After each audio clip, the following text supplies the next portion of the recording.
ராமானுஜதயாபாத்திரம் ஞானவைராக்யபூஷணம் ஸ்ரீமத்வேங்கடநாதாரியம் வந்தே வேதாந்ததேசிகம் லக்ஷ்மீநாதசமாரம்பாம் நாதயாமுனமத்தியமாம் அஸ்மதாச்சாரியபரியந்தாம் வந்தே குருபரம்பராம் யோ நித்யம் அச்சுதபதாம்புஜயுக்மருக்மவ்யாமோஹதஸ்ததிதராணி த்ரிணாயமேனே அஸ்மத்குரோர்பகவதோஸ்ய தயைகசிந்தோः ராமானுஜஸ்ய சரணௌ சரணம் பிரபத்யே माता पिता युवतयस्तनया विभूतिः सर्वं यदेव नियमेन मदन्वयानाम् आद्यस्य नः कुलपतेर्वकुलाभिरामं श्रीमत्तदङ्घ्रियुगलं प्रणमामि मूर्ध्ना भूतं सरश्च महदाह्वय भट्टनाथ श्रीभक्तिसारकुलशेखरयोगिवाहान् भक्ताङ्घ्रिरेणुपरकालयतीन्द्रमिश्रान् श्रीमत्पराङ्कुशमुनिं प्रणतोऽस्मि नित्यम् नारायणं नमस्कृत्य नरं चैव नरोत्तमं देवीं सरस्वतीं व्यासं ततो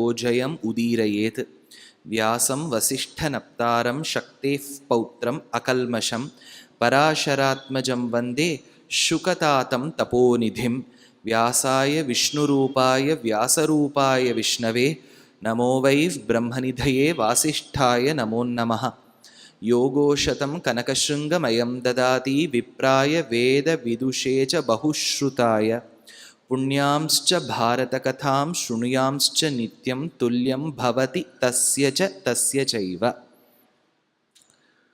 ஸ்ரீமகாபாரதம்ங்கிறது நம்ம பாரத பூமியில் சொல்லக்கூடிய உகக்கக்கூடிய ஒரு இதிகாசம். உலகத்திலேயே இதுதான் பெரிய ஒரு எபிக் அப்படிங்கிறா. எபிக்குனா அது இங்கிலீஷில் சொல்லக்கூடிய வார்த்தை. இதிகாசங்கிறது தான் எபிக் அப்படின்னு நம்ம இங்கிலீஷில் சொல்லிட முடியாது டிரான்ஸ்லேஷன். ஆனால் எபிக்குன்னு ஒன்று வச்சுருக்கா. ஏதோ ஒன்று ரொம்ப உலகத்தில் ரொம்ப பெரிய புஸ்தகம், அவ்வளவு கேரக்டர்ஸ், அவ்வளோ பியூட்டிஃபுல்லாக வியாசர் ரச்சனம் பண்ணியிருக்கார். இருக்கட்டும், இது ஒரு பக்கம். ஸ்ரீ மகாபாரதத்துக்கு இன்னொரு பெருமை என்னன்னா, பாரத பஞ்சமோ வேதா, 4வது வேதம் அதர்வண வேதம், 3வது சாமம், 2 யஜுஸ்ஸு, முதல்ல இருக்கக்கூடியது ரிக்கு. சமாஹார சாம்னாம் பிரதிபதம் ரிச்சாம் தாம யஜுஷாம் லயஃப் பிரத்யூஹானாம் லஹரி விததிர் போதஜலதேஹே கதாதர்பக்ஷுப்யத் கதககுல கோலாஹலபவம் ஹரது அந்தர்த்வாந்தம் ஹயவதன ஹேஷா ஹலஹலஹ அப்படின்னு 4 வேதங்களும் அவ்வளவு உயர்ந்தவை. அந்த 4 வேதத்தினுடைய கருத்தெல்லாம் 5வது வேதமாக இருக்கக்கூடிய ஸ்ரீ மகாபாரதத்தில் இருக்கு. அதனால் 5வது வேதம் எது, ஒருவேளை 5வது வேதம்னு ஒரு ஸ்டேட்டஸ் கொடுக்கலாம் அப்படின்னு நினச்சா எதுக்கு கொடுப்பேள் அப்படின்னு கேட்டால் நீங்கள் உடனே டிக் மார்க் போட்டுடலாம். மகாபாரதம் 5வது வேதம்னு சொல்லக்கூடிய ஸ்ரீ மகாபாரதத்தில் 5 ரத்னங்கள், மகாரத்னங்கள். 1 ஸ்ரீ யக்ஷ பிரஷ்னம், சனத் சுஜாதீயம், விதுரநீதி, அதே மாதிரி பகவத்கீதை, விஷ்ணு சஹஸ்ரநாமம். இந்த பகவத்கீதை விஷ்ணு சஹஸ்ரநாமம் 2மே போர் பூமியோட சம்பந்தமுடையது. நான் சொல்றது புரியுறது இல்லையா? சண்டைக்கு முதலில் அந்த துவக்கத்தில் அர்ஜுனன் சில கேள்விகள் கேட்க, அதுக்கு ஸ்ரீ பீஷ்மாச்சாரியார் பதில் சொன்னார். இவா கேள்வி பதில், அது உங்களுக்கு தெரியும் இல்லையா? கிமேகம் தெய்வதம் லோகேன்னு ஆரம்பிச்சு அவர் பதில் சொல்லி சஹஸ்ரநாமத்தையும் சொல்லி முடிக்கிறார். சர்வ பிரஹரணாயுத ஓம் நம இதி அப்படின்னு முடிக்கிறார். பகவானுடைய 1000 நாமங்களை அவன் கேட்ட கேள்விக்கு பதிலாக சொல்றார் பீஷ்மாச்சாரியாள். இந்த கேள்வி பதிலின் தொகுப்புக்கு ஸ்ரீ விஷ்ணு சஹஸ்ரநாமம்னு பேர். அதனால இது போர் பூமியில் ஏற்பட்டது. அடுத்தது துவக்கத்தில் அர்ஜுனன் சில கேள்விகள் கேட்கிறான், கிருஷ்ணர் பதில் சொல்றார். இவன் கேள்வி கேட்டு அவர் பதில் சொன்னது, அதற்கு ஸ்ரீமத் பகவத்கீதை என்ன பேர். 1த்துல பகவானே வாய் திறந்து பதில் சொல்லியிருக்கார், அது பகவத்கீதை. விஷ்ணு சஹஸ்ரநாமத்தில் பகவானை வச்சுண்டு பீஷ்மர் பதில் சொல்லியிருக்கார். 2 புரியுறதா வித்தியாசம்? அதனால்தான் தேவகி நந்தன ஸ்ரஷ்டா க்ஷிதீஷா பாபநாசனஹான்னர் பீஷ்மாச்சாரியார். ஏன்னா இவர் என்னவோ விஸ்வம்னர், விஷ்ணுர்னர், வஷட்காரன்னர், பூதபவ்ய பவத் பிரபுன்னர். நமக்கு ஏதோ கல்யாண் பிரபு தான் தெரியும் இல்லை, அந்த நகையெல்லாம் விளம்பரம் பண்ணுறாரு, அந்த பிரபு தான் தெரியுது. பூதபவ்ய பவத் பிரபு அப்படின்னு கேட்டால் அதுதான் பகவான்கிறார். இன்னும் யுதிஷ்டரனே ரொம்ப இன்டெலிஜென்ட், 5 பேரில் ரொம்ப அரியரே வைக்காம பாஸ் ஆனவர் அவர்.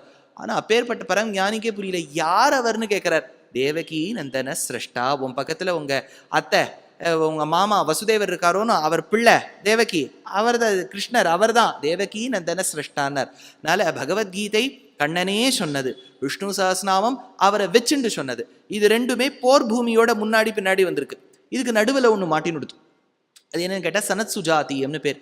சனத் சுஜாத்தியாள்னு வரா. திருத்தராஷ்டிரன் ஏதோ சில கேள்விகள் கேட்கலாம். அவளுக்கு நடுவில் நடந்த ஒரு வார்த்தாலாபம். ஏதோ ஒரு விதத்தில் திருத்தராஷ்டிரனும் ஒரு பார்ட்டாக இருந்திருக்கான். ஏதோ இன்டெலிஜென்ட் கான்வர்சேஷனில் பொதுவாக அவன் இருக்கப்படாதுன்னு வச்சுட்டு இருந்தான். அவனும் இருந்துட்டான் தப்பி தவறி. இன்னொன்று விதுர நீதினு பேர். இந்த திருத்தராஷ்டிரனுக்கு ஒரு தம்பி, அது அம்பாலிகை என்ன பண்ணுறா, போயிட்டு அடுத்த நாள் அவளுக்கு வியாசரை பிடிக்கிறதில்ல. வியாசர்லாம் க்ளீனாலாம் ட்ரெஸ் பண்ணின்னு வர மாட்டார். இந்த மாதிரி தாடி கிடி தீட்சை எல்லாம் வச்சுன்னு வருவார். கொஞ்சம் சுமாராக தான் இருப்பார் பார்க்கறதுக்கு. அதனால் வியாசரை பார்த்தோம்னா அவளுக்கு பிடிக்கல. என்னவோ சம்பவ ப்ரொஃபைல் பிக்சர்லாம் பிடிக்கல. அதனால் என்ன பண்ணிவிட்டா, தன்னுடைய தாசி ஸ்திரீ அலங்காரம் பண்ணி அமிச்சா. அவருக்கும் அவளுக்கும் பிறந்தவர் தான் விதுரன். விதுரன் ரொம்ப இன்டெலிஜென்ட். விதுரஸ்து தர்மாத்மா, தர்மம் தெரிஞ்சவர் அவர் ஒருத்தர் தான் ஹஸ்தினாபுரத்தில். அதனால்தான் திரௌபதியுடைய வஸ்திராபகரணம் நடக்கும்போது கேள்வி கேட்ட ஒரே ஒரு மகானுபாவர் அவர். அவனையும் தட்டி வச்சுட்டார். இந்த துரியோதனன் வந்து அவரையும் ஏதோ as per article 53F you are not allowed to talk அப்படின்னு சரி அவர் உட்காந்து விட்டார். அவ்வளோதான் போச்சு. இதில் என்னென்னா, விதுரன் சில நீதிகள் எடுத்து சொல்கிறான் திருத்தராஷ்டிரனுக்கு. திருத்தராஷ்டிரனுக்கு எடுத்து சொல்லி என்ன பிரயோஜனம்னா, அது வழியாக நமக்காவது வந்து நம்மளாவது கடைப்பிடிப்போமா அப்படின்னு தெரியல. அவர் பாவம் திருத்தராஷ்டிரனை விட நம்ம தேவையில்லைன்னு வச்சுட்டு இருக்கார் அவர் பாவம். அவளுடைய அசம்ஷன் இது. அதனால விதுர நீதின்னு அது 4வது ஒன்று. இதுக்கெல்லாம் சிகரம் வைத்தார் போல் இருக்கக்கூடிய முதல் ரத்னம் தான் யக்ஷ பிரஷ்னம். அதனால யக்ஷ பிரஷ்னம், விதுரநீதி, சனத் சுஜாத்தியம், பகவத்கீதை, விஷ்ணு சஹஸ்ரநாமம். அதில் யக்ஷ பிரஷ்னம் முதல் ரத்னம். இப்போ நீங்கள் என்ன வேணா, கோஹினூர் என்ன லண்டன் ராணி ஒன்று வச்சுருக்கா பாருங்க, அதுக்கு உட்காந்து இங்கே அலையிறா. அது சுவாமி அது நம்ம தேசத்துது, அந்த ரத்னத்தை கொண்டு வரலாம், ரத்தனத்தை கொண்டு வரலாம், இவாள்லாம் I'm going to write to Modi to bring back. அவருக்கு ஏற்கனவே தலைக்கு மேலே அவ்வளோ வேலை. உட்காந்து இந்த கோஹினூரை கொண்டு வருதானா வேலைன்னு கேட்டால் கோஹினூர் தான். அதை விட நமக்கு உயர்ந்த ரத்னம் ஸ்ரீ மகாபாரதம் இருக்கு. அதை ஒரு 1,00,000 பேருக்கு நம்ம உபன்யாசம் பண்ணலான்னு ஏதாவது ஒரு ஸ்கீம் வச்சிருக்காளோ யோசிச்சு பாருங்களேன். உலகத்துல ஏதோ 250 நாடுகள் இருக்கான். 250 கண்ட்ரிஸ். இந்த உலகம் முழுக்க 250 நாடுகள். ஒன்று பெருசு, ஒன்று சின்னது, ஒன்று மீடியம், இப்படி 250 நாடுகள். அதுல இருக்கக்கூடிய ஜனத்தொகையெல்லாம் சேர்த்து வச்சேன்னா பாரத தேசத்துல மட்டும் 1/6 இருக்கான் பாப்புலேஷன். 250 நாடுகள்ல ஒரு நாட்டுல மட்டும் உலகத்துல இருக்கக்கூடிய ஜனத்தொகையில் 6% ஜனத்தொகை நம்ம நாட்டுல இருக்கு. அப்படின்னா என்னவோ சொல்றாரு, 125 கோடி. அது 2011 எடுத்த சென்சஸ். இப்போ எடுத்தேன்னா அது போயிருக்கோம் ஒரு 140 கோடிக்கு. 140 கோடியில ஓரளவுக்கு சனாதன தர்மத்தை கடைபிடிக்கக்கூடியவர்கள்னு தோராயிரமா வச்சுட்டா ஒரு 100 கோடி இருப்பா.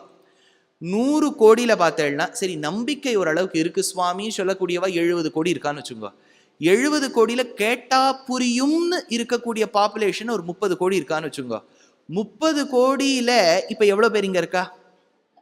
அது பர்சன்டேஜே நம்ம போட முடியாது. 0.0000. ஏன்னா நமக்கு என்னன்னா மகாபாரதம் ராமாயணம்னா அது ஏதோ ஒரு வயசான உண்டனா கேட்கணும்னு வச்சுட்டு இருக்கா. நீங்க நம்ப மாட்டேள், விதேசத்துக்கு போறேன் உபன்யாசம் பண்றதுக்கு, PhD பண்ணக்கூடிய இளைஞர்கள்லாம் வந்து உபன்யாசம் கேட்கிறா. சுவாமி நீங்க சொல்லக்கூடிய பாயிண்ட் எல்லாம் எடுத்தா எங்களுக்கு தீசிஸ்க்கு யூஸ்ஃபுல்லா இருக்குன்னு. நல்ல ஞானிகள் கேட்பா, வயோவிருத்தர்கள் கேட்பா. இப்படியும் இல்லை அப்படியும் இல்லைன்னு சொல்லக்கூடியவா தான் கொஞ்சம் அப்புறம் பார்த்து கேட்கலாமேம்பா. பார்க்கறதுக்கு முதல்ல நம்ம இருக்கணும். அது எப்போ மரணம் ஏற்படும்னு தெரியாதுங்கிறது தானே சரித்திரம். அதனால ஸ்ரீ மகாபாரதத்தில் 5 ரத்னங்கள். முதல் ரத்னம் யக்ஷ பிரஷ்னம். அதுல தான் பஞ்சபாண்டவாள் திரௌபதியோட காமியகவனத்தை விட்டுட்டு துவைத்தவனத்துக்கு வரா. அங்க வாசம் பண்ணும்போதுதான் ஒரு அந்தணனின் அந்த அரணிக்கட்டையை ஒரு மானானது தன் கொம்பில் வைத்து கொண்டு ஓடுகின்றது. காப்பாத்தி கொடுக்க வேண்டும்னு அந்த அந்தணன் கேட்க, நகுல சகதேவாதிகள் ஓட, பீம அர்ஜுனாதிகள் ஓட, மான் எங்கேன்னு தெரியல, அரணிக்கட்டை எங்கேன்னு தெரியல, தாகம் வந்துடுத்தோ. சரி நகுலனை கூட்டு நீ கொஞ்சம் சரச பட்சிகள் இருக்கே அந்த இடத்துல போய் ஜலத்தை எடுத்துன்னு வான்னு சொல்ல, நகுலன் போக கேள்விகளுக்கு பதில் சொல்ல மாட்டேன்னு இருக்க, அவனும் மூர்ச்சையாக அவனை தேடிக்கொண்டு சகதேவன் போக, பின்பு அர்ஜுனன் போக, பின்பு பீமன் போக, 5ஆவதா போனவர் திரௌபதியை தனியா விட்டு போனவர் தர்மராஜர் யுதிஷ்டர். அவர் போறார். அவர் யாருன்னு கேட்கிறார். அஷரீரி வாக் முதல்ல ஒன்று சொல்றது, வாய்ஸ் கேட்கறது, பாடியை காணும். என்ன சுவாமின்னு கேட்டபோது அது ஒரு கொக்கு வடிவத்தில் வந்து சொல்றது, இந்த ஜலத்தை பருகுவதற்கு பூர்வம் நீங்கள் நான் கேட்கக்கூடிய கேள்விகளுக்கு பதில் சொல்லணும். ஒரு சின்ன ரிக்வெஸ்ட் என்னன்னா, அடியனுடைய உபன்யாசத்தில் ஒரு ரிக்வெஸ்ட் பண்ணுவேன். நடுவில் போர் அடிச்சு கொடுத்துன்னு வச்சுக்கோங்க. ஏதோ ஆற்றுல காரியம் இருக்குது, ஆற்றுல இருக்க காரியமே இன்னும் இன்ட்ரெஸ்டிங்காக இருக்குது, உபன்யாசம் போர் அடிக்கிறதுன்னு நினச்சிட்டா நீங்கள் நடுவில் கிளம்பலாம். ஒன்றும் தப்பாலாம் எடுத்துக்க மாட்டேன். பல பேர் கோவம் வந்துடும், நீ கடைசியாக உட்காந்துக்கோ, நடுவில் உட்காந்துங்கோ, அப்படிலாம் கோவப்பட்டுருவேன். அதெல்லாம் விட மாட்டேன். நம்ம ஒழுங்காக சொன்னால் எல்லாரும் உட்காந்துட்டு போகிறா. இது என்னுடைய ரெஸ்பான்சிபிலிட்டி. ஒன்று. இப்போ இல்லை சுவாமி நேற்று வந்தோம் தேவையில்லை, நினச்சதை விட நல்லா தான் இருந்ததுன்னு ஒரு வேளை தப்பி தவறி உங்களுக்கு ஒரு ஃபீட்பேக் இருக்குன்னு வச்சுக்கோங்களேன், வரவா எல்லாரும் அந்த பக்கம் வந்து உட்காந்துருங்க. இதில் என்ன எடுத்து பாவம் இந்த சேரெல்லாம் பாவம் காலியாக இருக்குது. நம்ம லோக்சபாவில் காங்கிரஸ் மாதிரி இருக்குது, அந்த பக்கம் பாவம். அதனால் இந்த பக்கம் வந்து உட்காந்துட்டேன்னா எல்லாரும் ஒரே கட்சி ஆகிடுவா. அது நிறைய பேர் என்ன ஆகிடுறது, அந்த பக்கம் கடைசியில் வந்து நிற்கிறா. அது கஷ்டமாக இருக்கு இல்லையா, இவ்வளோ சேர் இருக்கும்போது வந்து எதுக்கு நிற்பானே. அந்த கொக்கு தான் கொஞ்சம் நாளைக்கு முன்னாடி நின்று பதில் சொல்கிறது.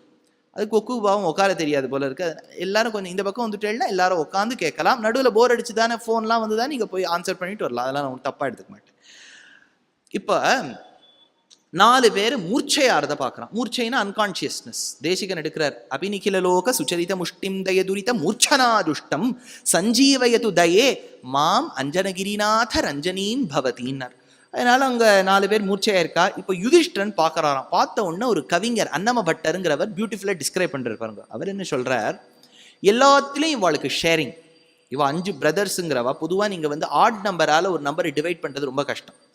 இப்போ வந்து ஒரு ப்ராப்பர்ட்டி இருக்குது, அவளுக்கு 3 பிள்ளை அப்படின்னா அது ரொம்ப டிவைட் பண்ணுறதே கஷ்டம் சுவாமி. அது 99 இருந்துட்டு தானே 33 வந்துடும். இதே ஈவன் நம்பர் 100னா அது 33.333 அது நான் டெர்மினேட்டிங் டெசிமலாக போகும்.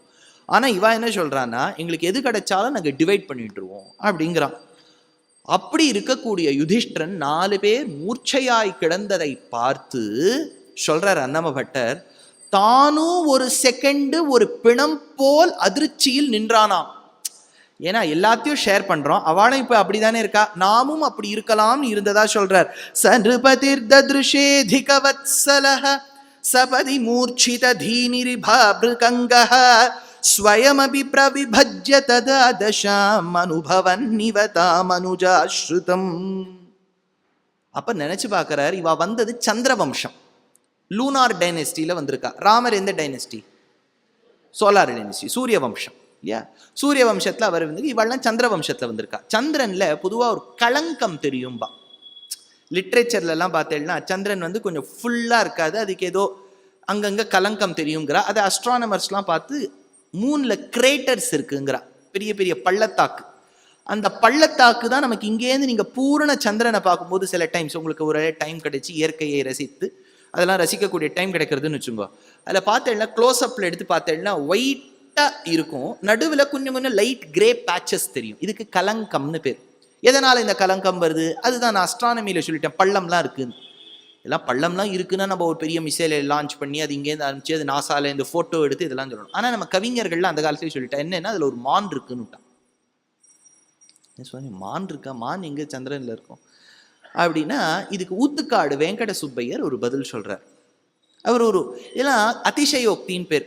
ஒரு கவிஞனுக்கு இருக்கக்கூடிய ஒரு ஏற்றம், அது பொயட்டுக்கு அந்த லைசன்ஸ் கொடுக்க வேண்டாமா, அந்த பொயட்டிக் லைசன்ஸ்ல ஒரு பியூட்டிஃபுல்லா டிஸ்கிரைப் பண்றார். கிருஷ்ணர் எப்படி இருக்கார், வானவில்லில் காணுகின்ற வண்ண வண்ண நிறமெல்லாம் வந்து வந்து சரண் புகுந்ததோ நின் குழலிலே வந்து வந்து சரண் புகுந்ததோ ஓ மோனவிழி காணல் நாணி வானமதி மானம் மஞ்சி மூலநாதன் சடை போனதோ நின் குழலிலே மூலநாதன் சடை போனதோ கானமழை பொழில்திட கதருவர்கின்றரோ மானமஞ்சி மறைந்தனரோ நின் குழலிலே தாம் தாம் தகிடதீந்தீன் தகதகதமிதம் தகதிமிதேனருவி போல் ஒளிரும் உன்பதன தீஞ்சுவையில் விளையாடும் மகரமென நீல மலகோல திருமேனி கண்டு மோகம் கொண்டு நெஞ்சம் நிறைவானதே நின்னிது எனும் அதிசய நீல மலகோல. வானவில்லில் காணுகின்ற வண்ண வண்ண நிறமெல்லாம் ரெயின்போ, இந்திரதனுஷ்.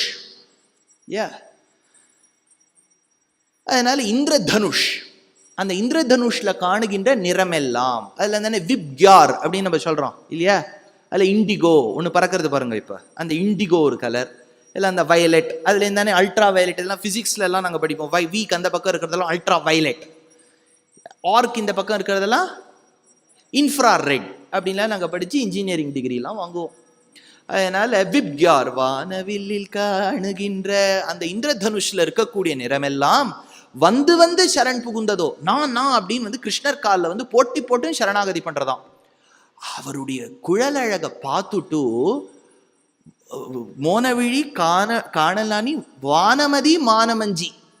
இந்த மூன் இருக்கு பாருங்க, மூனுக்கு ரொம்ப அதுக்கு ஒரு கர்வம், நம்ம ரொம்ப பியூட்டிஃபுல்லாக இருக்கும்னு. எல்லாரும் இப்போ நம்ம ஒரு லவ் ஸ்டோரின்னு எடுத்துட்டாலே, கோபால் ஹேமாவை அழைத்து கொண்டு மொட்டை மாடிக்கு சென்றான், தீபாவளி இரவு அதோ ஹேமா அதோ தெரிகின்ற முழு நிலவை பார்த்தாயா. தீபாவளி ராத்திரி அன்னைக்கு நிலவை பார்க்குறார் அவர். அதனால பார்த்தியா அப்படின்லாம் கேட்குறாரு. ஏன்னா யாருமே சூரியன் கோபால் ஹேமாவை அழைத்து கொண்டு அக்னி நட்சத்திர வேளையில் சென்றார், சூரியனை பார்த்தாயான்னு கேட்க மாட்டார். இது சந்திரன் தான், சந்திரன் தான் லவ். இப்போ நம்ம கிரிவலம்லாம் கூட வரோமே, சிவபக்தாள் திருவண்ணாமலை வருவா, விஷ்ணு பக்தாள் ஷோலிங்கர் மலை வருவா, ஏதோ ஒன்று. இதெல்லாம் சந்திர வேளையில தானே நம்ம வருவோம். அதனால அதெல்லாம் சந்திரன் கிட்ட போயிடுத்தான். இந்த 7 கலர்ஸ் ஆஃப் த ரெயின்போவும் அதுக்கு ஒரே வெக்கம் வந்துட்டான். கிருஷ்ணர் கிட்ட பியூட்டிஃபுல்லா இருக்கு, நம்ம கிருஷ்ணர் கடன் கொடுப்போமா, அவர்கிட்ட வாங்கிப்போமா, அவ்வளோ பியூட்டிஃபுல்லா இருக்காரேன். அதுக்கெல்லாம் மூஞ்சி எங்க வச்சுக்கிறதுன்னு தெரியலம்பா பாருங்க, முகத்தை எங்க வச்சுக்கிறதுன்னு தெரியலன்னா வெக்கம் வந்துடுத்துன்னு அர்த்தம். நேரம் போய் அது சந்திரன் கிட்ட சரணாகதி பண்ணிட்டான். சந்திரனுக்கு பிளேஸே இல்லை, வேகன்சி இஸ் நாட் அவைலபிள். அவர் என்ன பண்ணார், ஐயோ நம்ம கிட்ட வந்துடுத்தேன், நம்ம கிட்ட. ஏன்னா இப்போ 7 கலரும் சந்திரனுக்குள்ள வந்துடுத்துன்னு வச்சுக்கோ, அப்போ ஒயிட் கொஞ்சம் டைல்யூட் ஆகிடும் இல்லையா. யோசிச்சு பாருங்க, பால் வெள்ளை எல்லாம் இருக்கவே இருக்காது, கொஞ்சம் கொஞ்சம் கொஞ்சம் கலர் மாறும். இந்த கேரளத்து பக்கம் பால் பாயசம் பிரமாதமாக பண்ணுவா. அதில் பார்த்தா இல்லை, அந்த பால் பாயசத்துடைய கலரே கொஞ்சம் ஒரு கலர், ஒரு ப்ரௌன் கலர் வரும் பாருங்க, அந்த மாதிரி ஒரு கலர் வந்துடும். இப்போ சந்திரனுக்கு தன்னுடைய வெண்மை போனோன்னு ரொம்ப வருத்தமா, அது எங்கே தான் மறைஞ்சுக்கிறதுன்னு போனேன்னு சொன்னா சிவபெருமானுடைய ஜடையில போய் மறைஞ்சுன்னு விட்டோம். வானவில்லில் காணுகின்ற வண்ண வண்ண நிறமெல்லாம் வந்து வந்து சரண் புகுந்ததோ, மோனையெழில் காணல் நாணி வானமதி மானமஞ்சி மூலநாதன் சடை போனதோன்னார். அந்த மாதிரி இந்த லூனார் டைனஸ்டியில வந்துட்டு இருக்கா. யாருன்னா இவாள்லாம் மூன்ல ஏன் களங்கம்னு கேட்டா மான் இருக்குங்கிறா. அதுக்கு மானுக்கு எப்படி சுவாமி எக்ஸாம்பிள் சொல்வேன்னா, சுவாமி வேதாந்த தேசிகன் பெருமாளுடைய பாதுகை மேல பாதுகா சஹஸ்ரம்னு ஒன்று எழுதியிருக்காரு, கேள்விப்பட்டிருக்கா? 1008 ஸ்லோகங்கள் வெறும் பெருமாளுடைய பாதுகை மேல 3 ஹவர்ஸ்ல எழுதியிருக்காரு, பெரிய போயிட்டவர். அந்த பாதுகையில ஒரு லேயர் ஃபுல்லா எமரால்டு இருக்கான். எமரால்டுனா என்ன, பச்சை, பியூட்டிஃபுல் பச்சை கல், பியூட்டிஃபுல்லா அடோன் பண்ணி வச்சிருக்கான். இதை சிவபெருமான் பரம வைஷ்ணவரா அந்த பாதுகையை தன் திருமுடி மேல தரிச்சுக்கிறார். என்ன ஆயிடுறது, அந்த பாதுகை இதெல்லாம் நீங்கள் கொஞ்சம் இமேஜின் பண்ணணும். பொயட்ரிலாம் நம்ம இமேஜின் பண்ணாதான் உண்டு. இந்த பொயட்டிக் இப்பெல்லாம் பொயட்ரியோடைய அப்ரிசியேஷனே நமக்கு போயிடுது. அதில் அந்த கிரீன் ஸ்டோன்ஸ் இருக்கா, இப்போ சிவபெருமானுடைய சடையிலிருந்து சந்திரனின் கிரணங்கள் நேர அந்த கிரீன் ஸ்டோன்ஸ்ல படுறது.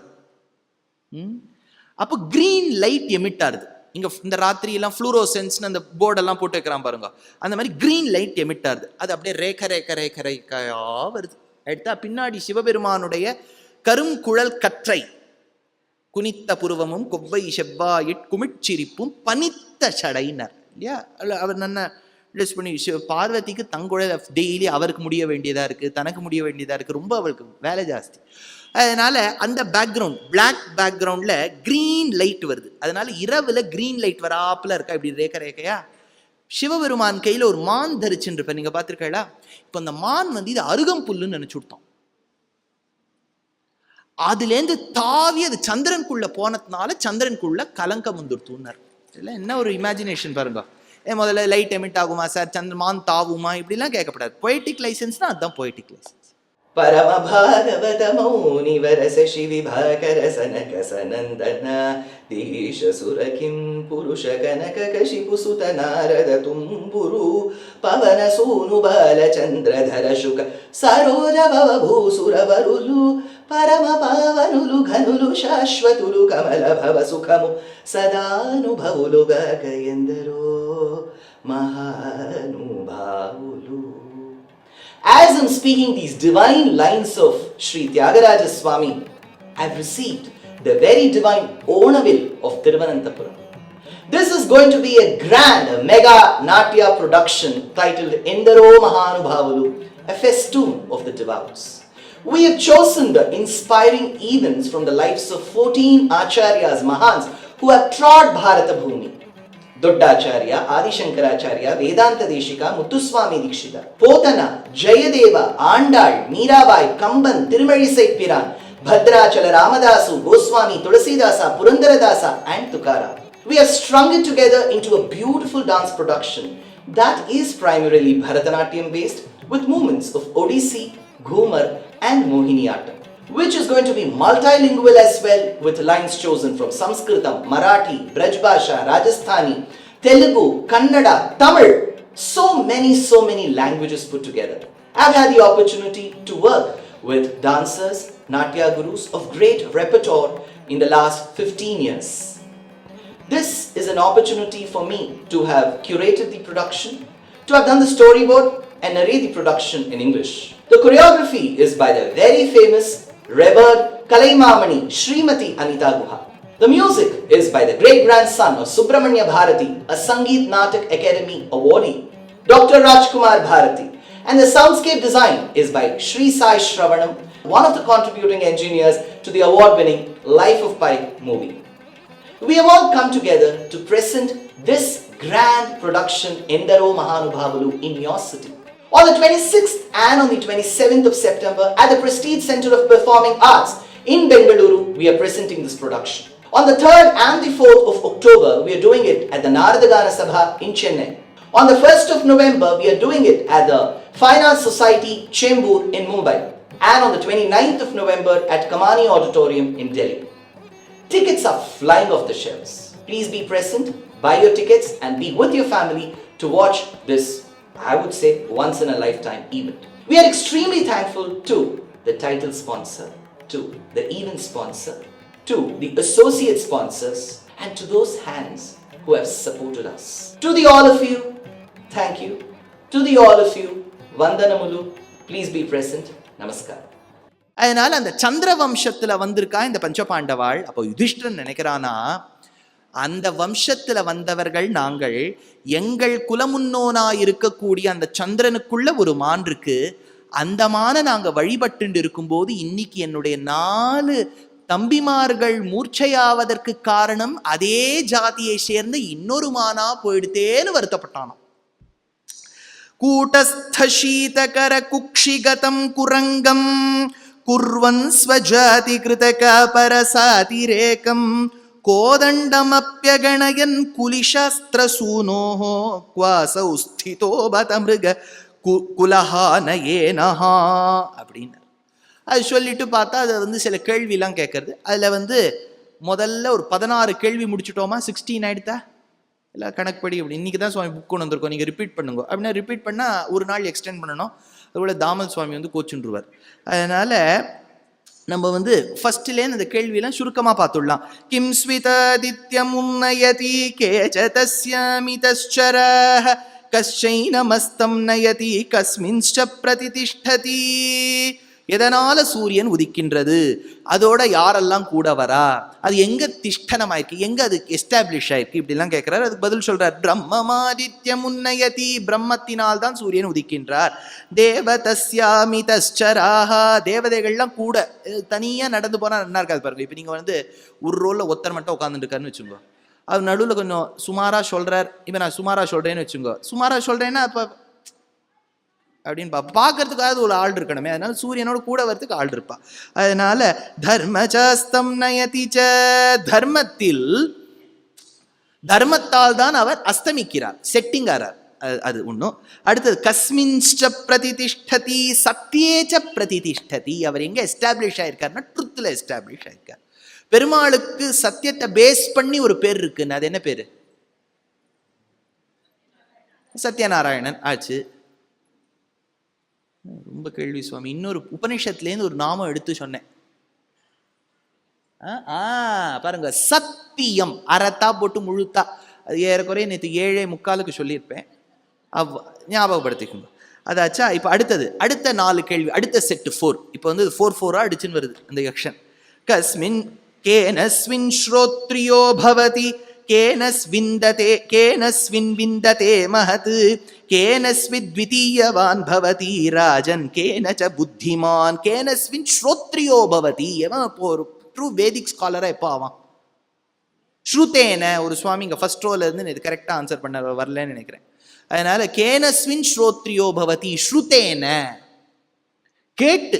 அதனால வேதத்தினுடைய அத்தியனத்தால், அதே மாதிரி கேட்டு லிசனிங், அதனால ஒரு பெரிய ஆளாரார். தபசா விந்ததே மகத். இதை நான் ரொம்ப எக்ஸ்பிளைன் பண்ணலன்னா நினைக்காதீங்க, நேத்தே ஆயிடுத்து, இதெல்லாம் போர்ஷன் ஓவர்.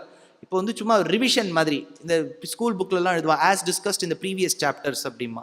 அப்படிலாம் சொல்லாமல் நேற்று முன்னாடி இதுவரை, இப்போலாம் சீரியலில் கூட எழுதுவா இதுவரை, இனி, தொடரும் அப்படிலாம் போடுறான். அவனுடைய டெக்னிக்கை யூஸ் பண்ணி தபசா விந்ததே மகது, தபஸ், தபஸ்னால அவளுக்கு சக்தி கூடும். அடுத்தது திருதயா த்விதீயவான் பவதி, கன்சிஸ்டன்சி. ஏன் நீங்கள்லாம் எவ்வளோ பேர் நேற்று வந்தவாள்ல நீ கரெக்டாக கன்சிஸ்டன்ட்டாக வந்திருக்கேள், அதனால தித்தீயவான் பவதி. புத்திமான் விருத்த சேவையா, எப்போ ஒருத்தன் இன்டெலிஜென்ட் ஆவான் அப்படின்னு கேட்டால் ஹார்லிக்ஸ்னாலையும் இல்லை பூஸ்ட்னாலையும் இல்லை, பெரியவாளுக்கு கைங்கரியம் பண்ணால் அவன் பெரிய ஆள் ஆகிடுவான். அப்படி ஆகிடுதா? இப்போ இது பெரியவாள்னு சொல்லச்ச இது இங்கே நிறைய பேர் இங்கே பெரியவா இருக்கா, உடனே இம்ப்ரெஸ் ஆகிடும். ஏன் இது இப்போ ஃப்ளிப் சைடு யோசிச்சு பாருங்க.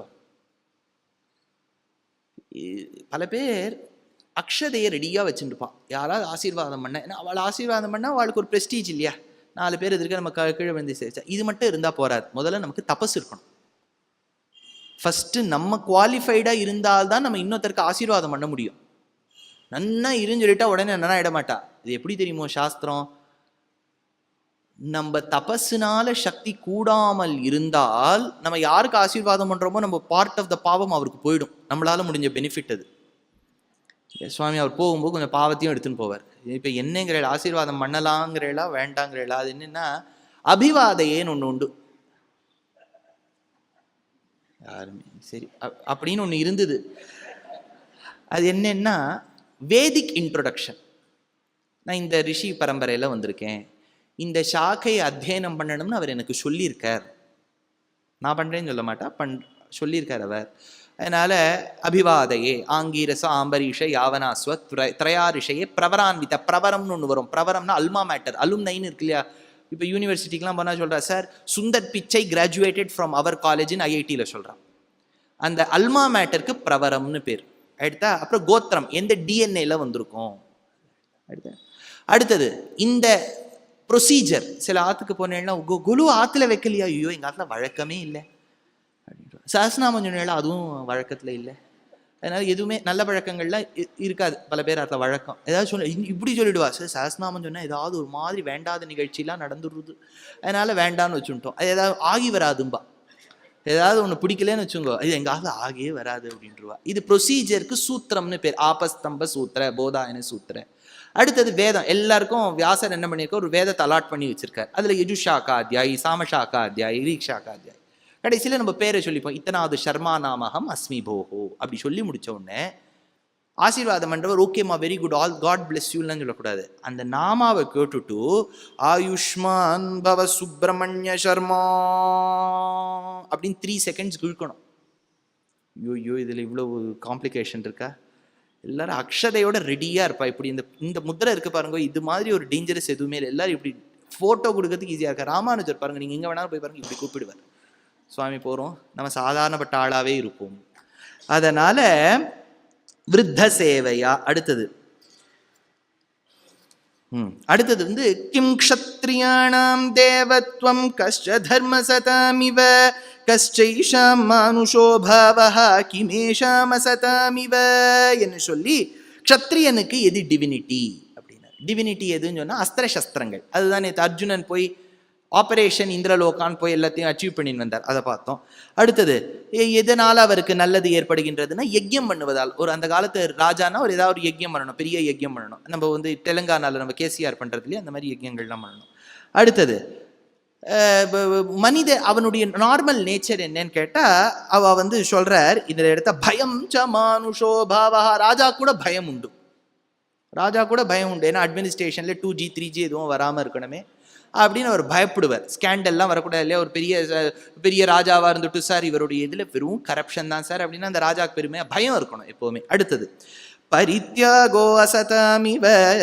பரித்யாகோங்கிறார். பரித்யாகோன்னு சொன்னால் என்ன அர்த்தம்னு கேட்டால் யாரையும் சரணாகதி பண்ணுறவாளை ஏற்றுக்காமல் இருக்கக்கூடாது. இதுதான். ஒருவேளை அவளை ஏற்றுக்காமல் இருந்து பிட்ரே பண்ணிட்டான்னா, இப்போ பாருங்க பூட்டானுக்கும் நமக்கும் என்ன, பூட்டான் சின்ன நாடு, இத்தினூண்டு ஒரு நாடு இல்லையா. கோயம்புத்தூர், தேனி, உடுமல்பேட், பொள்ளாச்சி இதெல்லாம் சேர்த்து அவ்வளோதான் பூட்டான். அது ஒரு நாடு. அவள் ஊரில் ஜிடிபியே கிடையாது. நீங்கள் கேள்விப்பட்டிருக்கல, பூட்டான்ல ஜிடிபியே கிடையாது, ஹாப்பினஸ் ரேஷியோ தான் பார்ப்பா. மக்கள்லாம் எவ்வளோ ஹாப்பியாக இருக்கான்னு தான் அவளுக்கு இது. மக்கள் ஹாப்பியாக இருந்தால் அவள் ரொம்ப ப்ராஸ்பரஸ். அப்படி ஒரு அழகான நாடு. சீன தேசம் ரொம்ப பெரிய தேசம். குருத்வேனா பெருசுன்னு அர்த்தம். இது பாவம் லகு. குரு லகுவை மிரட்டுறது. இதே பூட்டான் என்ன பண்ணிடுத்து, நம்ம கிட்ட சரணாகதி பண்ணிடுத்து. இது பாருங்க சார், எங்ககிட்ட மிலிட்ரி ஸ்ட்ரென்த் எல்லாம் இல்லை, பாரத தேசமே சரணாகதி தர்மத்தை உபதேசித்த இந்த நாடு, எங்களை காக்க வேண்டும். நமக்கும் சைனாக்கும் ஒரு ப்ராப்ளமே இல்லை. அது பூட்டானுக்கு நம்ம ரட்சணம் கொடுக்கணுங்கிறதுக்காக போறோம். ஏன்னா அவளை பிட்ரே பண்ணிட்டா நம்ம நல்ல நாடு கிடையாது. பரித்யாகோ அசதாமிவ. சரி, அந்தணனுக்கு எது பேட் ஹேபிட்? வம்பு பேசுறது. அடுத்தது இப்ப பாருங்க, இப்போதான் இது கிட்டத்தட்ட 16 கொஸ்டின்ஸ் ஆயிடுது. கரெக்டா இருக்கா? நேத்து 4 கொஸ்டின் நம்ம ட்ரெய்லர் மாதிரி பார்த்தோம். கிமேகம் யஜ்ஞம் சாமம். ஒரு யஜ்ஞத்துல எது முக்கியமான சாமம்? சாமம்னாலே பொதுவா ஒரு மியூசிக்னு அர்த்தம். சாமகாயன் அப்படின்னு உபநிஷத்துல வரும். எல்லா ஜீவாத்மாக்களும் வைகுண்டம் போனோன்னா சாமகானம் தான் பண்ணிட்டு இருப்போமா சார்? நமக்கு இதில் தெரியாதே சார். இப்போ வேண்டாம், வைகுண்டத்துக்கு போனோன்னா எல்லா நாலேஜும் நமக்கு வந்துடும். நீங்கள் கவலை, இப்போ இப்படி இருக்கும் ஒரு ஸ்டேட்ல, அங்கே போயிட்டா எல்லா நாலேஜும் நமக்கு வந்துடும். அதனால சாமகானம் பாடிட்டு இருப்போம். சாமகான அப்படின்னு எவ்வளோ பாட்டெல்லாம் இருக்கு. அதனால சாமகானம் அங்கே பாடிட்டு இருப்போம். ஆனால் இவர் என்ன கேட்கிறார், யஜ்ஞத்துல முக்கியமான சாமம் எது? ஒரு ஹோமத்துல எது முக்கியமான சாமம்? அடுத்த கேள்வி, கிமேகம் யஜ்ஞம் யஜுஹு. ஒரு யஜ்ஞத்துல முக்கியமான யஜுஸ் எது? சரி, யஜுர்வேதம் முக்கியம். இதுல முக்கியமான யஜுஸ் எப்படி தெரியும்? இது 2வது கேள்வி. 3வது, காச்சைஷாம் விருணுதே யஜ்ஞம். காச்சைஷாம் விருணுதே யஜ்ஞம். எது யஜ்ஞத்தை வரிக்கும்?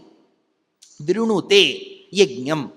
நீங்க கொஞ்சம் இது கூர்ந்து கேட்டாதான் புரியும். இது கிருஷ்ண சரித்திரம் மாதிரி ஜாலியா உட்காந்து கேட்டார். உங்களுக்கு ஒரு ஸ்டோரி லைன் தெரியும் கிருஷ்ணர்ல. அவர் வளர்ந்தார், போனார், ஆடு மேய்த்தார், இது கிருஷ்ண புல்லாங்குழல் ஊதினார், போனார், கல்யாணம் எடுத்து, இதெல்லாம் உங்களுக்கு ஒரு ராமாயணம்னா உங்களுக்கு தெரியும். அதனால கொஞ்சம் you can afford to fall slightly asleep. You can afford to. ஆனால் இது யக்ஷ பிரஷ்னம், அது நம்மளை அப்படியே இங்கிலீஷில் சொல்லுவா, it is keeping me on pins and நீடில்ஸும்பா. அந்த மாதிரி அப்படியே கரெக்டாக நம்மளை வச்சுட்டு இருக்கோம். எதை விட்டுட்டா போச்சு. 4வது கேள்வி, இதே 4ல 4வது பால். காம் யஜ்ஞோனாதி வர்த்ததே. எது இல்லாமல் ஒரு யஜ்ஞம் நடத்தவே முடியாது. முதல்ல இதுக்கு 3வது கேள்வி, எது யஜ்ஞத்தை வரிக்கும். 4வது, எது இல்லாமல் யஜ்ஞம் முடியாது. எடுத்தா இந்த கொஸ்டின் ரொம்ப இம்பார்ட்டன்ட் கொஸ்டின். எங்க ஆச்சாரியன் ஸ்ரீமத் கருணாகராச்சாரியா என்னன்னு கேட்டா, வியாசாச்சாரியால் ரச்சனம் பண்ணணும்னு ஆரம்பிச்சார். Vyasacharya was a part of Mahabharata. தெரியும் இல்லையா? அம்பிகா அம்பாலிகாலாம் வரும்போது சத்யவதி தன்னுடைய ஏற்கனவே ஒரு சன்னை ப்ரொடியூஸ் பண்ணியிருந்தா பராசரர் மூலமா. அவளை வச்சு தானே பிள்ளை பெற்று எடுக்கிறார். அதனால வியாசாச்சாரியால் வாஸ் அ பார்ட். அப்புறம் அவர் பெரிய கம்போசர். அதனால பெருமாள் என்ன பண்ணிட்டார், நீ மகாபாரதத்தை அப்படியே ரெக்கார்ட் பண்ணுனார். வியாசாச்சாரியால் ரச்சனம் பண்ணும்போது யாராவது ஒருத்தர் ஸ்கிரைபு வேணும். அந்த காலத்தில் என்ன பண்ணா, வேணும்ட்டே கையை முறிச்சுட்டு எக்ஸாமில் ஒரு ஸ்கிரைபுன்னு ஒருத்தர் வச்சுப்பா. அவருக்கு 500 ரூபாய் கொடுத்துட்டா நம்ம சொல்ல சொல்ல ரெக்கார்ட் ஆகிட்டு இருக்கோம், அவர் எழுதுவார். ஏன்னா எழுதுறது போர் சுவாமி. ஆனால் எவ்வளோ பேர் புஸ்தகம் எடுத்துன்னு வந்திருக்காள், அதுவே பெரிய விஷயம். ஸ்கிரைபு வேணும். யார்? வியாசர் ஃபாஸ்ட்டாக சொல்லுவார். ஃபாஸ்ட்னா அப்படி அந்த காலத்தில் ஆஃபீஸ்லேயே ஸ்டெனோவாக இருப்பா. இப்போல்லாம் நமக்கு எல்லாம் மெயிலிங் சிஸ்டம் தானே, நம்ம லேப்டாப்பில் நம்மளே போய் நம்மளே மெயில் பண்ணி. அந்த காலத்தில் தேர் பை இன்ஃபார்ம் அப்படின்னு அவர் முதல்ல ஸ்பெல்லிங் மிஸ்டேக் இல்லாமல் அவர் எழுதணும். எல்லாம் நிறைய விஷயம் இருக்குது. மினிட்ஸ் ஆஃப் த மீட்டிங் MOMனு ஒன்று இருக்கும், அதெல்லாம் வேற எழுதணும். அதனால ஸ்கிரைபை யார் எடுக்கிறதுன்னா, யாருக்கு ரொம்ப ஃபேமிலி ப்ராப்ளம் இல்லையோ அவர் எடுத்துக்கலாம். ஏன்னா பிள்ளையார். அவர் என்னன்னா, அவர் ஏற்கனவே தேடின்னு இருக்கார், இன்னும் தேடின்னு இருக்கார். தனக்கு ஏற்ற மாதிரி ரைட் கேர்ள் யாராவது கிடைப்பாடான்னு உட்காந்து தேடிட்டு இருக்கார். பார்வதி விட்டுட்டா, மேட்ரிமோனியில் அட்வர்டைஸ்மெண்ட் கொடுக்குறதுலாம் விட்டுட்டா. நீயே தேடிக்கோன்னு வச்சுட்டா. ஒரு வயசு வரைக்கும் தான் நம்ம பார்க்க முடியும், நீயே அப்புறம் பார்த்துக்கோ அப்படின்னு விட்டா. அதனால அவர் ஃப்ரீயாக இருக்கார். அதனால நாரதர் என்ன பண்ண, பிள்ளையாரை கூட்டுன்னு வந்தார். வியாசாச்சாரியால் சொல்லுவார், பிள்ளையார் எழுதுவார். பிள்ளையாரும் செம ஸ்பீடு, இவரும் செம ஸ்பீடு. ஆனா ஒரு கண்டிஷன் போட்டார். பிள்ளையார் என்ன சொன்னார், I will do it on one condition. என்ன கண்டிஷன் கேட்டா, நீ எந்த இடத்துலையுமே நிறுத்தக்கூடாது. இந்த பேச்சும்போது என்ன ஆயிடும், இப்போ மேடை பேச்சுன்னு வச்சுக்கோங்களேன், மேடையில் உள்ள அனைவருக்கும், அதுக்கு மேலே சொல்ல வரல. அப்போ என்ன பண்ணுவார், இப்படி சுற்றி பார்ப்பார். அதாவது சமாளிக்கிறாராம் அந்த இடத்த. மேடையில் உள்ள அனைவருக்கும் நான் வரமாட்டேங்கிறது வார்த்தை. இப்படிலாம் சொன்னா பிள்ளையார் விட்டுட்டு போயிடுவார். நம்ம மேடை பேசி நம்ம தலையெழுத்தேன்னு உட்காந்து கேட்டு இருக்கோம், அவர் விட்டுட்டு போயிடுவார். அதுக்கு வியாசாச்சாரியால் ஒரு கண்டிஷன் போட்டார். Okay, I agree to your condition. என்ன கண்டிஷன்? நிறுத்த மாட்டேன். இவர் ஒரு கண்டிஷன் போட்டார், நான் சொல்றதெல்லாம் உனக்கு புரிஞ்சு நீ எழுதணும். இது பாருங்க, மகாபாரதம் எழுதுறதே நமக்கு நம்மளெல்லாம் ஸ்டெனோவா வச்சிருப்பார் வியாசர். முதல்ல சார் நீங்க என்ன சொன்னேன் மறுபடியும் சொல்லுங்க. தா சொன்னேன், தாவா தாவா தாவா காவா இப்படி கேட்டு முடியுதோ போறோம்னு ஆயிடும். அதனால நம்மளை வச்சுக்காம பிள்ளையார் வச்சுட்டார். ஸ்பீடா சொல்லுவார் இவர், அவர் நிறுத்தக்கூடாது. இவர் என்ன சொல்றார், நான் சொல்றதெல்லாம் நீ புரிஞ்சு எழுதணும். ஏதாவது ஒரு இடம் உனக்கு புரியாம இருந்து கொடுத்தானே நீ நிறுத்திடணும். ஏன் அப்படி வச்சார் வியாசர் செக்குன்னா, அந்த சமயத்துல இவர் யோசிச்சுடுவார் பாருங்க அடுத்த ஸ்லோகம் என்னன்னு. அப்படின்னா என்ன, அவ்வப்போது வியாசர் ஏதாவது ஒரு ஸ்லோகத்துல ஒரு பொடி வைக்கணும். தமிழ்ல தான் பொடி வச்சு பேசுறது அப்படின்னா ஏதாவது ஒரு பசில் இருக்கணும். அந்த பசில் ஸ்லோகம் தான் இந்த ஸ்லோகம். புரியுறதா? இது மகாபாரதத்தில் ஒரு பசில் ஸ்லோகம். இதுக்கு ஈடுன்னு ஒரு காலக்ஷேபம் திருவாய்மொழி குண்டு திவ்ய பிரபந்தத்துல. அந்த ஈடு காலக்ஷேபத்துல வடக்கு திருவீதி பிள்ளை நம்பிள்ளை சொன்னதா ஒரு விஷயம் சாதிக்கிறார். குதிரையை வைத்து ஆனையை பழக்குமா போலே. அந்த காலத்துல வாருக்கு போகணும்னா இப்பெல்லாம் நம்ம வந்து பெரிய இது மிசைல் AK-47 ஆட்டம் பாம்லாம் எடுத்துன்னு போறீங்க. அந்த காலத்துல யானை, குதிரை, ரதங்கள், சோல்ஜர்ஸ், ரத கஜ துரக பதாதின்னு பேர், எல்லாரும் ஒன்னா போவா. அதுக்கு ஒரு கணக்கு உண்டு, அக்ஷௌஹிணின்னு ஒரு கணக்கு. இவ்வளவு குதிரை, இவ்வளவு யானை, இவ்வளவு சோல்ஜர்ஸ்லாம் இருந்தால் அது ஒரு அக்ஷௌஹிணி. அதுல யானையும் யூஸ் பண்ணணும். யானை பொதுவாக மெதுவாக தான் நடக்கும். நீங்க ரொம்ப ஃபாஸ்ட் வாக் யானையை பார்த்தாலும் அது நம்ம கேட் வாக் மாதிரி தான் மெதுவாக தான் போகும். அது குதிரை ஓடும் இல்லையா? அதனால தானே பல பேர் காட்டால ஹைகிரீவ் ஆராதனை மாதிரி நம்பர் 13 ரன் கமான் கமான் அப்படிங்கிற. உங்களுக்கு ரேஸ் கோர்ஸ் ரோடுன்னே ஒரு ரோடு உண்டு இல்லை இல்லையா? இப்போ நிறுத்திட்டாளா குதிரை? இது ரேஸ் கோர்ஸ் இருக்கு, குதிரையை காணும், அவ்வளோதான். அதனால குதிரையை வைத்து ஆணையை பழக்குமா போல. அதை வார்க்கு தயார் பண்ணணும். எப்படி பண்றது? அப்போ என்ன பண்ணிடுவான்னா குதிரையை ஓட விட்டுருவா. பின்னாடி யானை வந்து இப்போ குதிரையை பார்த்துடுத்துன்னு வச்சுக்கோங்க, குதிரை ஓடுறது நம்மளும் ஓடணும்னு ஓட ஆரம்பிக்கும். குதிரை ஜாகிரதையா ஓடணும், அது ஒரு பர்டிகுலர் ஸ்பீடில் ஓடணும். ரொம்ப வேகமாக ஓடி எடுத்தானா யானை என்ன நினைக்கும், அது ரொம்ப வேகமாக ஓடுறது நம்மளால ஓட முடியாது, நின்று போயிடும். ரொம்ப மெதுவாக ஓடி எடுத்தோன்னு வச்சுங்க, அப்புறம் யானைக்கு ட்ரைனிங்கே வேண்டாம், அது நடக்கிற ஸ்பீட்லேயே குதிரை போச்சுன்னு வச்சுங்க. அதுக்கு எதுக்கு ட்ரைனிங்? அது போகிற ஸ்பீட் எப்படி இருக்கணும்னா, இப்போ 40 km/h போகுதுன்னா அதை 45 ஆக்குற மாதிரி இருக்கணும். அப்படின்னா குதிரை ஓடிண்டே இருக்கணும், யானை ஃபாலோ பண்ணிகிட்டே இருக்கணும். யானைக்கு டிமோட்டிவேட் ஆயிடுத்துன்னு ஒருவேளை குதிரை உணர்ந்தால் தன் ஸ்பீடை குறைச்சிக்கணும். அப்படின்னா இந்த யானையை ட்ரெயின் பண்ணுறது யாரு? குதிரை. இப்போ நமக்கு ஸ்கிரைபா இருக்கிறது யாரு? பிள்ளையார், யானை. யார் அதை சொல்றா? வியாசர். வியாசருக்கு எங்கேருந்து ஞானம் கிடைச்சதுன்னு தேசிகன், தாக்ஷிண்ய ரம்யா கிரிஷஸ்ய மூர்த்திஹி தேவி சரோஜா சன தர்ம பத்னி வியாசாதயோபி வியபதேஷ்ய வாசஹ ஸ்ஃபுரந்தி சர்வே தவ சக்திலேஷைஹி. வியாசருக்கு எங்கே ஞானம் கிடைச்சதுன்னா ஹயக்ரீவர்கிட்டேன்னு கிடைச்சதான். ஹயக்ரீவர் யாரு? குதிரை. ஹயக்ரீவரான குதிரையுடைய அனுகிரகம் படைத்த வியாசர் யானையான பிள்ளையார பழக்கிறார் இந்த ஸ்லோகத்துல. அதுதான் குதிரையை வைத்து ஆனையை பழக்குமா போலே.